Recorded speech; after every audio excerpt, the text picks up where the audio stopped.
Jiu-Jitsu, I guess like because 2012 and longer, what you guys have noticed since the last like 10 years? Because it's been changed a lot. I mean, I got my own opinions too, but what are you guys' thoughts?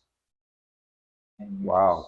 That's pretty big, huh? That's pretty big. 2024. It's still crazy as 2024. I think, like you said, just the amount of people that are doing it for leisure, as opposed to doing it to prepare for fighting or tournaments. Yeah. There's a lot of people that are just more hobbyists now that do it for whether it's the camaraderie, the friendship, or the health, the exercise or whatever it is. There's more people doing that.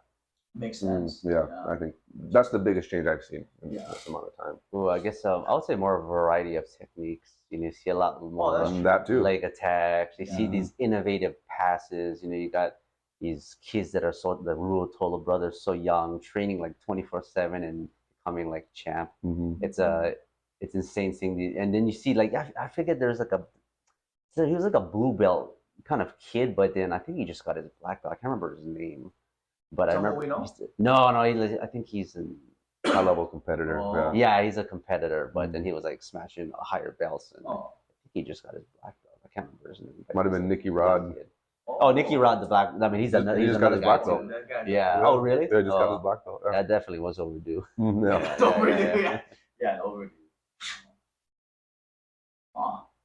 That's a good point, though. That's a good point. A lot of technique changes. The game's comes a long way. And not only that, but we're starting to see, a lot of characters within jiu-jitsu. People that have loud, personalities, brash personalities. We're kind of incorporating, what seems to be like a little bit of professional wrestling coming into jiu-jitsu with the characters we have now. That's a good point, because even like in the UFC, when we first started watching, it was like Matt Hughes, BJ Penn, George St. Pierre, Anderson Silva, and they were very quiet. Yeah. They wouldn't like trash talk their opponents, Silva, all these guys. And then 10 years later, not like what you're saying, UFC and Jiu-Jitsu too. Because who was the guys at the time? I remember Dean Lister was ADCC. Yeah. Marcelo Garcia. Hodger Gracie. Like these crazy Shanji guys. Yeah, the Ibeto Bros. And crazy. Yeah. Papi Lovato. All those I don't remember any of them really talking. No. Right? Nope. No, yes, it's different. But it didn't sell as much tickets. Right. That's the argument. So it's kind of like it's kind of like the McGregor effect. Right. It's like after that happened, then Gordon Ryan kind of put on that persona, and he backs it up too. Right. Yeah. That's the thing. That's the thing. That's the other side of it. You have to back it up, or you just right. Otherwise, you can't talk like that and then lose all the time. It doesn't work. Yeah, exactly. No. That's probably why it's even more followed.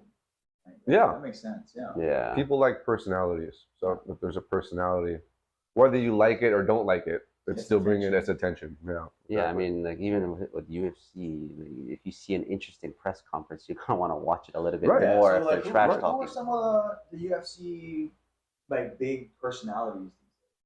Originally, for me, the first one I think was Chael. Oh, right. I think he was like the one of the first guys to kind of do that crossover where he just started talking mad shit to people, and I think that was kind of the start of it. And then of course McGregor took it just another level. Yeah. I think that was one of the biggest pay-per-views, right? Habib and Conor. Oh yeah. Oh, definitely. Huge. Yeah. And then before that, one of the biggest was Chael and Anderson Silva. Oh, the first fight. That's right. I remember that. I remember we watched that live. Yeah. The last minute triangle. Last minute triangle. That's crazy. He got beat up the whole fight. 23 minutes. Of beating until that last minute. Yeah. Yeah, it was amazing. But that was a big fight. It sold a lot of pay-per-views. Mm-hmm.